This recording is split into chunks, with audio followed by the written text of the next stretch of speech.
थोड़ा आप लोग नाश्ता वास्ता कर लेना, आधा पौन घंटा मतलब मंडे को थोड़ा नाश्ता वास्ता लेके आना आराम से, ठीक है भाई लोगों। अब कौन कौन भी हो पड़ोस बैठेंगे, वो लोग पड़ोस बैठेंगे, ठीक है। चलिए नहीं कोई दिक्कत नहीं, फोटो खींच कर जाइए आराम से, समस्या। अरे तुम तो कॉपी बंद करके लेटो आराम से, अब सोते चलो से, रिलैक्स करो, चिल करो, और सारी थकान दिमाग में संडे दिन सोना आराम से, ठीक है भाई। चलो देखो,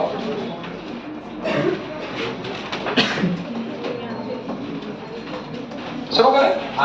अपने को 6 दिन चाहिए, संडे हो या मंडे। रोज खाओ, नहीं रोज मत खाओ, 6 दिन खाओ, एक दिन तो देखो। छोटा सा टॉपिक पढ़ाया था इलेक्ट्रिक डायपोल, ज्यादा नहीं पढ़ाऊंगा क्योंकि मैंने ऐसा बहुत पहले इन्फॉर्म नहीं किया था, तुमको अगले हफ्ते का मैंने अभी से बता दिया। तो एक छोटा सा टॉपिक पढ़ाया था इलेक्ट्रिक डायपोल, जो लोग नहीं होंगे उनका नुकसान थोड़ा बहुत होगा, हल्का फुल्का, ठीक है। देखो इलेक्ट्रिक डायपोल को लेकर चर्चा है, जो कि हमारे मैग्नेटिक डायपोल से मिलता जुलता है, सेम टू सेम। तो आपको मैं सारे कॉन्सेप्ट सिखा देता हूँ, ठीक है भाई। शुरू करें, चलो। जो लोग सो रहे हैं वो सोते भी रहें थोड़ा। देखो जैसे मैग्नेटिक डायपोल में क्या क्या केस पड़े थे उसको एक बार याद कर लो। मैग्नेटिक डायपोल में क्या क्या केस पड़े थे उसको याद कर लो।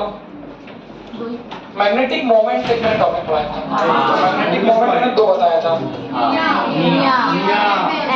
और मैग्नेट का M into R। निया और स्मॉल m इंटू L 2 पढ़ाया था। फिर इसी को मैंने आगे बताया था टॉर्क करके, मैंने कहा था हर एक मैग्नेटिक डायपोल की या हर डायपोल की कुछ इच्छा है, उसी को मैं करूंगा। वो इच्छा को मैंने कहा था कि उसका मैग्नेटिक मोमेंट एक्सटर्नल फील्ड की डायरेक्शन में आ जाए। उस एक्सटर्नल फील्ड की डायरेक्शन में आने के लिए क्या करते हैं, जब एक्सटर्नल मैग्नेटिक फील्ड में रख देते हैं डायपोल, क्यों, जिधर नॉर्थ पोल उधर ही मैग्नेटिक मोमेंट होता है, और फील्ड और मैग्नेटिक मोमेंट के बीच एंगल कितना थीटा है। तो याद है कि जब भी किसी डायपोल को किसी एक्सटर्नल फील्ड में रख देंगे तो क्या करेगा, उसका मैग्नेटिक मोमेंट की इच्छा क्या है, फील्ड की डायरेक्शन। अगर वो फील्ड की डायरेक्शन में नहीं है तो फील्ड की डायरेक्शन में आने के लिए वो क्या करेगा, रोटेट करेगा, टॉर्क करेगा। तो टॉर्क का वेक्टर फॉर्म ये होगा, और ये फॉर्म क्या होगा, mv sin थीटा। मानते हो क्या? हाँ। इसी केस में मैंने फिर बताया था अगर उसकी ऑलरेडी इच्छा पूरी है, इसको रिवाइज करो तो वो बहुत इजीली हो जाएगा। जैसे ये याद है, ऐसा रख दिया, तो इस केस में मैग्नेटिक मोमेंट भी इधर है और एक्सटर्नल फील्ड विद थीटा कितना हो गया, 0। और ऐसा उल्टा रख दिया तो ये, हाँ याद है ना, जब थीटा 0 होगा तब भी टॉर्क 0 होगा, mv sin 0। जब थीटा 180 होगा तब भी टॉर्क 0 होगा। तो इसमें से इसको कहा था स्टेबल इक्विलिब्रियम, ये कॉन्सेप्ट था, फॉर्मूले भी सब कुछ थे, mv कॉमन कॉन्सेप्ट था। इसी में मैंने आगे बताया था हर टॉर्क की पोटेंशियल एनर्जी भी होगी m minus mv sin theta cos theta. m vector dot d vector minus में या खोलोगे तो mv cos पानी देना, सुबह से पानी माइनस mv cos थीटा। इसमें मैंने फिर बताया था क्या पॉइंट था, याद करो, स्टेबल इक्विलिब्रियम में पोटेंशियल एनर्जी, स्टेबल इक्विलिब्रियम मतलब इच्छा पूरी, तो पोटेंशियल एनर्जी होगी minus mv cos theta -1। Unstable में तो मैक्सिमम होगी कितनी, माइनस md cos 180। cos 180 -1 तो कितनी होगी, प्लस mb। क्या बोलते, पूरा सब कुछ यहाँ सेम चलेगा, बस सिंबल मुझे चेंज करना है, बाकी पूरी कहानी सेम है। इसमें बता दें किसी डायपोल को, सुन लेना, किसी डायपोल को उसके, किसी डायपोल को, हाँ, किसी डायपोल को उसकी इच्छा के विरुद्ध घुमाने में जो किया गया काम होगा वो कितना होगा, किसी डायपोल को उसकी इच्छा के विरुद्ध घुमाने में किया गया काम जो होगा वो कितना होगा। देखो mv cos theta 2 minus cos theta 1। ऐसा था, ये मैग्नेटिक मोमेंट है, ये एक्सटर्नल मैग्नेटिक फील्ड है, ये जो एंगल बना रहा था ये थीटा 1 था। अगर इसकी इच्छा के विपरीत मुझे इसको ऐसा घुमाना है थीटा 2, तो मुझे काम करना पड़ेगा।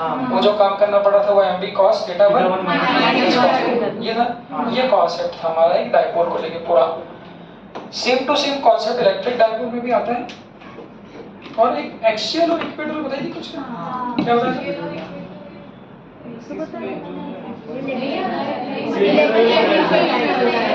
नहीं वाले बच्चों को बताई थी ना, वो भी लिख लेना, वो भी इंपॉर्टेंट है, उसमें से क्वेश्चन देखो आप कहानी क्या है।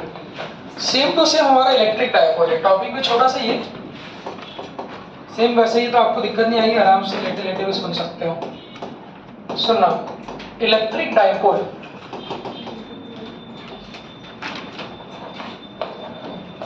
हाँ, जैसे मैग्नेटिक डायपोल होता है तो वैसे इलेक्ट्रिक डायपोल है। मैग्नेटिक डायपोल दो पोल से मिलकर बना होता है, नॉर्थ पोल और साउथ पोल, और इलेक्ट्रिक डायपोल जो है वो दो चार्जेस से मिलकर बना होता है। जैसे मैग्नेटिक डायपोल में दो पोल होते हैं, वैसे यहाँ दो चार्जेस होते हैं। बात भी वही, वो मैग्नेटिज्म है तो नॉर्थ साउथ पोल, ये इलेक्ट्रोस्टैटिक है तो यहाँ पर क्या होगा, चार्ज होगा। तो सबसे पहला सवाल ये बनता है कि डायपोल कब बनेगा, तो जब भी दो इक्वल और अपोजिट चार्जेस कुछ ना कुछ दूरी पर होंगे, मतलब वो दोनों मिलके क्या बनाएंगे, डायपोल। डेफिनेशन देख लो, so two equal and opposite charges at a certain distance forms a dipole. अब डायपोल फिर कहाँ देखा है, तो डायपोल हम लोग केमिस्ट्री में देखते हैं, वहां से शुरू होता है। जैसे आप कहते हो ये NaCl बोलते हो ना, NaCl में Na पॉजिटिव होता है, Cl नेगेटिव होता है, केमिस्ट्री कहता है ना। फिर इन दोनों एटम्स के बीच की दूरी याद है, inter atomic spacing, E0 B0 बोलते हैं। ऐसे बहुत सारे HCl, H पे पॉजिटिव आता है, Cl पे क्या होता है, नेगेटिव आता है, इनके एटम्स पे कुछ ना कुछ क्या होते हैं, दूरी पे होते हैं। तो ये सब ही रियल एग्जांपल्स है डायपोल के। कैसे, जैसे सोडियम पर चार्ज कितना है, +1, और सोडियम पे कितना है, -1, तो ये हो गया ना इक्वल एंड अपोजिट। तो दो इक्वल एंड अपोजिट चार्जेस अगर कुछ भी दूरी पे, भले वो सेपरेशन बहुत कम क्यों ना हो, वो दोनों मिलके क्या बनेंगे, डायपोल। तो ये हर जगह two equal and opposite charges separated by some distance forms a dipole. तो सबसे पहले डायपोल का फोटो बना लेते हैं, फिर ऐसा बनेगा, देखो तो ये -Q है और ये +Q है, इन दोनों के बीच की दूरी जो बोलना हो, इन दोनों के बीच की दूरी अलग अलग बुक्स में, कुछ बुक्स में 2L कहते हैं, 2L कह सकते हैं, नहीं तो मैं 2L में तो A कहता है, या A बोलता है। A is the separation between the charges, charges के बीच की दूरी, क्या बोलते हैं। हाँ, अब जैसे जैसे मैग्नेटिज्म में हम लोग मैग्नेटिक मोमेंट पढ़ते थे, तो वहां मैग्नेटिक मोमेंट था ना ये नियम, वैसे यहाँ इलेक्ट्रिक डायपोल मोमेंट होगा। सुनो, नाम भाई है, वो भी डायपोल मोमेंट या मैग्नेटिक मोमेंट होता है, ये मैग्नेटिक मोमेंट की जगह इलेक्ट्रिक डायपोल मोमेंट है। तो वहां फॉर्मूला स्मॉल m इंटू निया होता है, तो यहाँ इलेक्ट्रिक डायपोल मोमेंट का फॉर्मूला, ध्यान सुनो, सिंबल सुनो, वहां सिंबल m वेक्टर था, यहाँ सिंबल होता है p, तो डायपोल मोमेंट का सिंबल यहाँ पर p है। और डायपोल मोमेंट का फॉर्मूला सुनो क्या होता है, मॉड ऑफ किसी एक चार्ज की value into distance between them.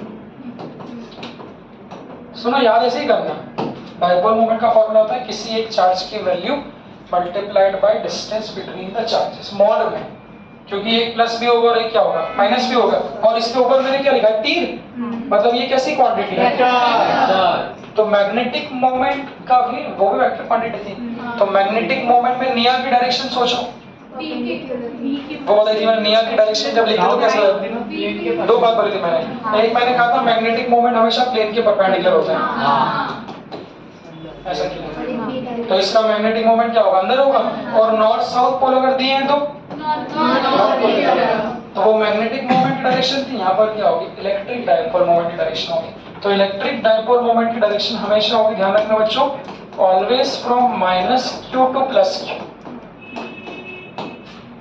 वो डायरेक्शन हमेशा नेगेटिव, -Q से डायरेक्शन होते हुए कहाँ तक जाएगी, +Q। जैसे ये डायपोल देख रहे हो, डायपोल कैसे बना, -Q +Q मिला के दोनों के बीच का सेपरेशन कितना है, A। हर डायपोल का अपना डायपोल मोमेंट होगा, तो इसका डायपोल मोमेंट इधर होगा, देखो माइनस से प्लस, तो ये डायपोल मोमेंट की डायरेक्शन है। देखो अब क्या क्या पढ़ना है, समझ गए, बेसिक ये कि हर डायपोल का एक डायपोल मोमेंट होता है जो उसके चार्ज इनटू डिस्टेंस के बराबर होता है, जिसकी डायरेक्शन हमेशा क्या होती है, माइनस से प्लस होती है, सेम लाइक जैसे हर मैग्नेट का एक मैग्नेटिक मोमेंट, समझ रहे हो। चलो अब इस डायपोल के बारे में पहली कहानी हमको पढ़नी है, electric field due to dipole.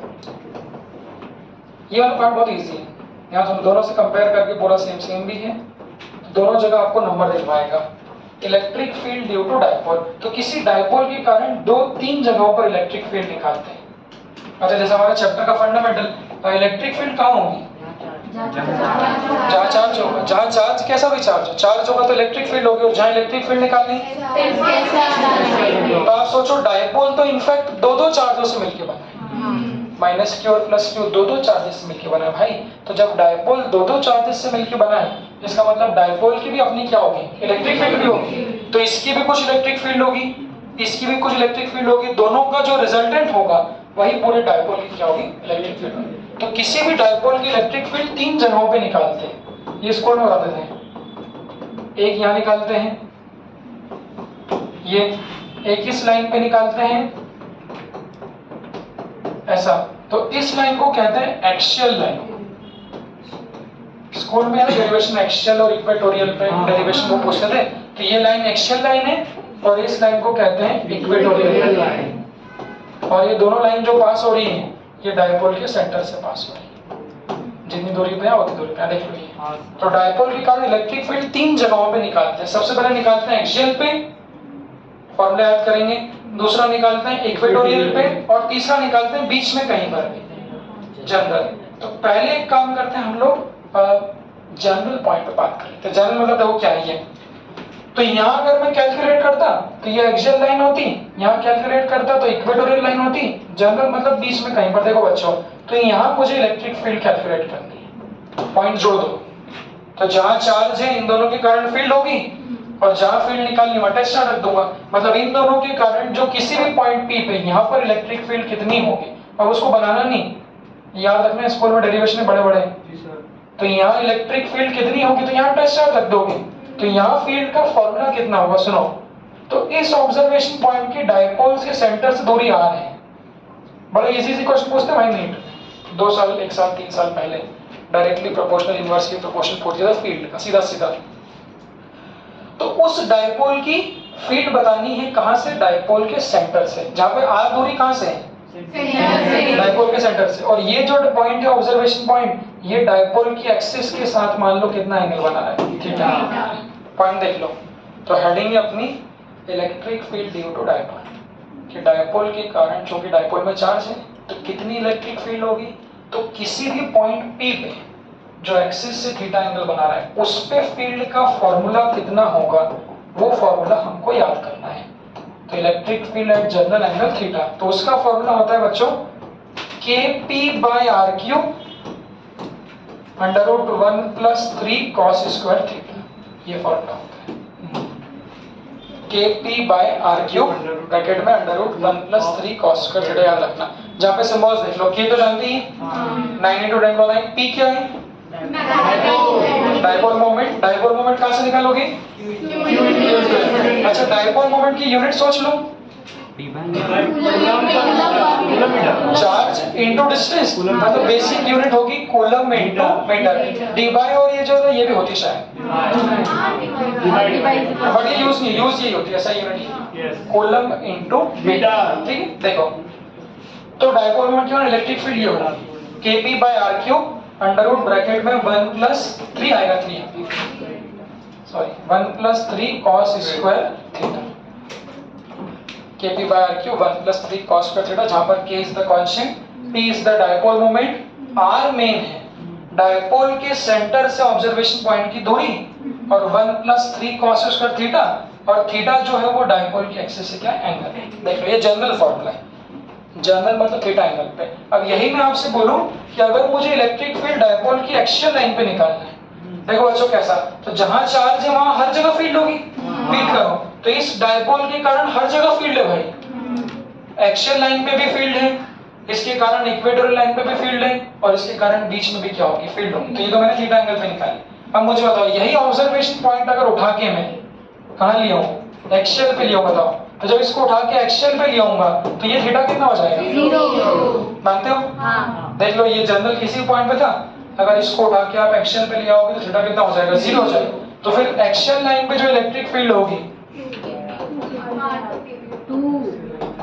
वो देखो कितनी होगी, तो KP by r cube under root 1 plus 3 cos square cos zero कितना हो जाएगा 1 तो 1 प्लस 3 कितना 4 ओवर तो एक्सियल लाइन पे इलेक्ट्रिक फील्ड ये होगी क्या बोलते हो KP by RQ.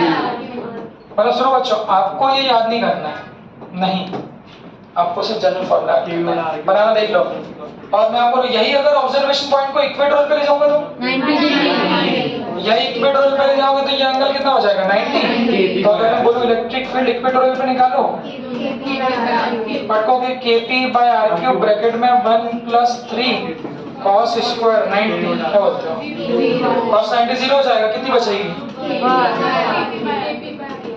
तो KP बाय आर देखो जरा तो आपको ना इक्वेटोरियल की याद रखना है ना आपको एक्सियल की याद रखना है आपको सिर्फ जनरल फार्मूला याद रखना है देखो है क्या तो हर डायपोल दो चार्ज से मिलकर बनाए तो दोनों की करंट जो टोटल फील्ड होगी डायपोल की वो किसी भी पॉइंट पे इतनी होगी अब कंक्लूजन में हमको मैग्नेटिज्म के साथ उसको जोड़ के देख लेना है ताकि हमारे दोनों काम हो जाए तो कंक्लूजन में जब इसको मैग्नेटिज्म के साथ जोड़ोगे ना तो सब कुछ सेम रहेगा बस फर्क समझना क्या है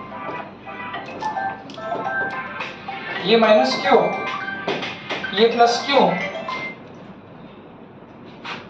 हाँ मैडम ओ मैडम बोलिए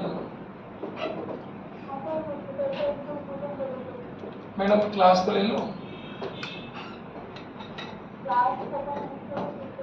मैडम दे देंगे आपको क्लास के बाद दे देंगे आपको जी मैडम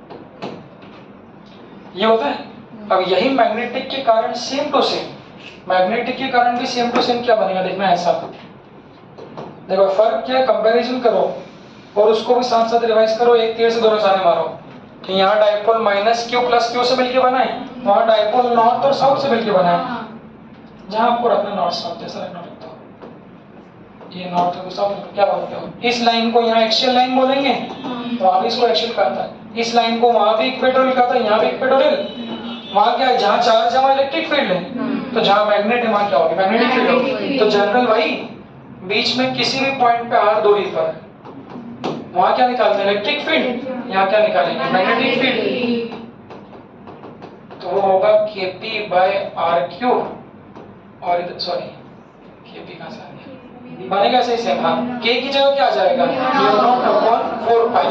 P क्या है यहाँ पे डायपोल मोमेंट इलेक्ट्रिक वाला तो वहाँ मैग्नेटिक मोमेंट होगा चलो K की जगह μ0/4 P की जगह मैग्नेटिक मोमेंट R सेम है R cube 1 plus 3 cos square theta देखो कितना सेम है पूरा सेम बस कंपैरिजन आना चाहिए K की जगह μ0/4 P की जगह M वहाँ मैग्नेटिक मोमेंट निकालते थे नियम और स्मॉल m से यहाँ निकालेंगे क्यू इंटू एल से सेम टू सेम यहीं पे भी क्या ले जाओगे थीटा को 0 मार दो तो एक्सियल पे मैग्नेटिक फील्ड थीटा 0 मार दोगे कितना हो जाएगा 4 तो आ जाएगा 2 μ0 m/4 इंटू r ये किस पे हो जाएगी एक्सियल और सेम दूरी r इक्वेटोरियल पे निकालोगे तो अभी क्या था छोड़ गई e क्या गई तो 90 हो जाएगा तो μ0/4 देखो यहाँ पर सही लिखा फिर ऊपर में भी ई की जगह भी हाँ भाई वो समझ जाते हैं हाँ अब यहाँ से एक सवाल और बनता है एक छोटा सवाल मैं यही कवर कर रहा हूँ एक सवाल देखो और बनेगा अगर मैं r दूरी पर ये बात ध्यान रखना गलती यहाँ होगी कि सारे फॉर्मूले में r को चमका के लिखना है कि ये जो r है ये डायपोल के सेंटर से दूरी है क्यों बच्चों तो अगर मैं डायपोल के सेंटर से r दूरी पर ऑब्जर्वेशन पॉइंट का एक्सियल पे और यही r दूरी पर अगर मैं ज्यादा हो गया डायपोल यहीं तक का है ना तो सेंटर से मान लो r दूरी पर ये कोई पॉइंट है P1 ये पॉइंट P1 कहाँ है एक्सियल पे और यही r दूरी पर अगर मैं इक्वेटोरियल पे चेक करूं उतनी दूरी पे देखो ये जितने पे या उतने पे वहां अगर मैं इक्वेटोरियल पे चेक करूं तो इक्वेटोरियल पे फील्ड कितनी आई थी KP बाय RQ और वही r दूरी पे एक्सियल पे कितनी आई थी Q by R बताओ ज्यादा फील्ड कहाँ होती कितनी होती है? Double.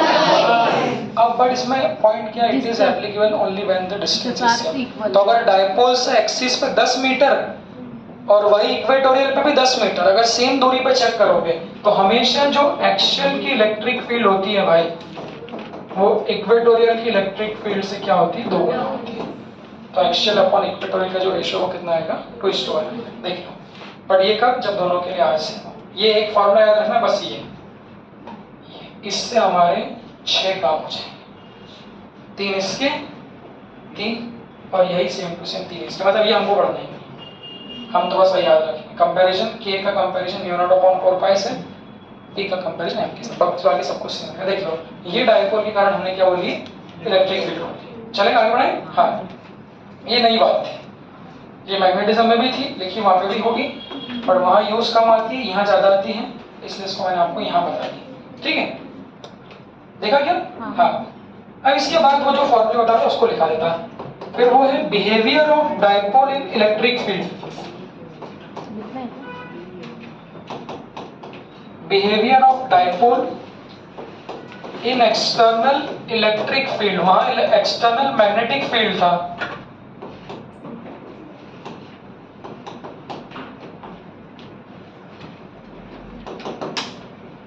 Behaviour of dipole in external electric field. तो यहां भी पहली लाइन कॉमन है, डायपोल की इच्छा, वही डायपोल की इच्छा है कि वो एक्सटर्नल इलेक्ट्रिक फील्ड में आ जाए, पकड़ लो कंपैरिजन।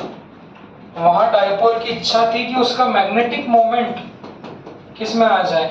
बी की डायरेक्शन में। यहाँ उसकी इच्छा है कि उसका इलेक्ट्रिक डायपोल मोमेंट किसकी डायरेक्शन में आ जाए? ई की डायरेक्शन में आ जाए। तो अगर वो इच्छा पूरी होती है तो ठीक है, अगर वो नहीं होती तो वो घूमेगा। तो फिर सेम टू सेम फोटो कैसे बन जाएगा? देखो, ये मान लो एक्सटर्नल इलेक्ट्रिक फील्ड इधर है, क्या बोलते हो? ये माइनस क्यू है,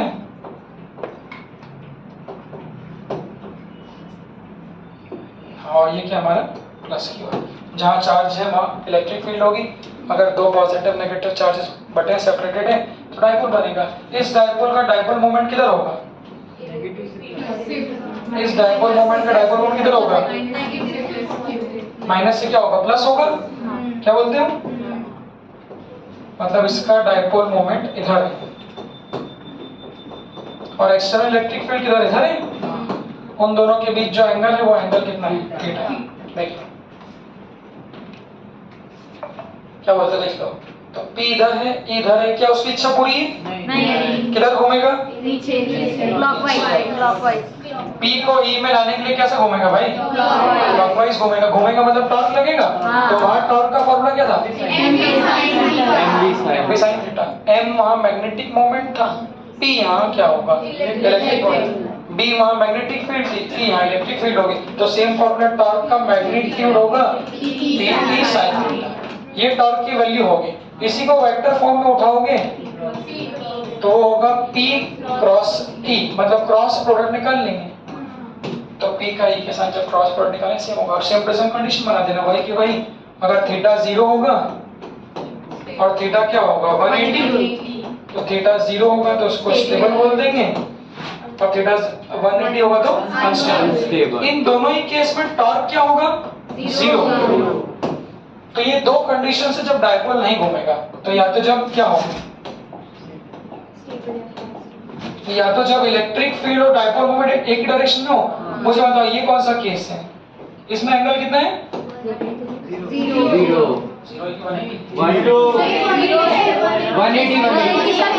नेगेटिव से पॉजिटिव जाएगा। अच्छा इस कंडीशन में 180, इस कंडीशन में नहीं लेगा 180, इस कंडीशन में क्यों भाई? डायपोल मोमेंट मतलब सोने मतलब 180 आराम मोड में रहना है भाई, वो 0 मत कर दियो भाई। 180 माइनस से प्लस में डायपोल मोमेंट इधर है भाई। 180 है ना इसका। वो सर इस केस में बता दो। बताओ सर, दिखाओ कुछ नहीं रहा। ऊपर जा रहा है 90। ऊपर होगा माइनस का, ठीक है। हाँ, तो जीरो कब होगा जब इधर कर देंगे, हो यार हो सर। हाँ सर। तो इस केस में टॉर्क जीरो होगा, और अगर इलेक्ट्रिक फील्ड इधर है और माइनस से प्लस इधर है भाई, तो इस केस में कितना होगा 180। देख लो क्वेश्चन भी भाई सेम टू सेम जो वहां सेम टू सेम है कि ये हमारा पहला पॉइंट है क्या कि torque acting on the dipole placed in an external electric field, same to same ऐसा है। इसी में बस बाकी भी वही है, पोटेंशियल एनर्जी ऑफ डायपोल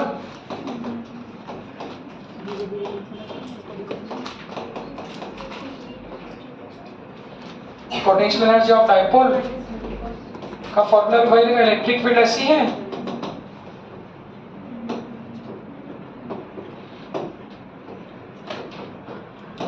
क्या बोलते हैं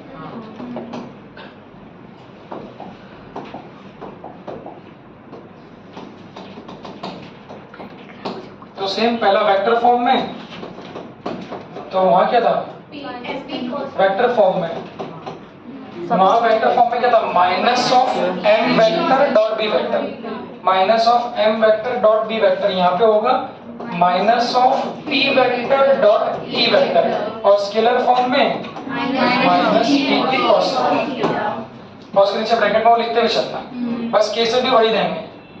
तो स्टेबल इक्विलिब्रियम थीटा जीरो, तो पोटेंशियल एनर्जी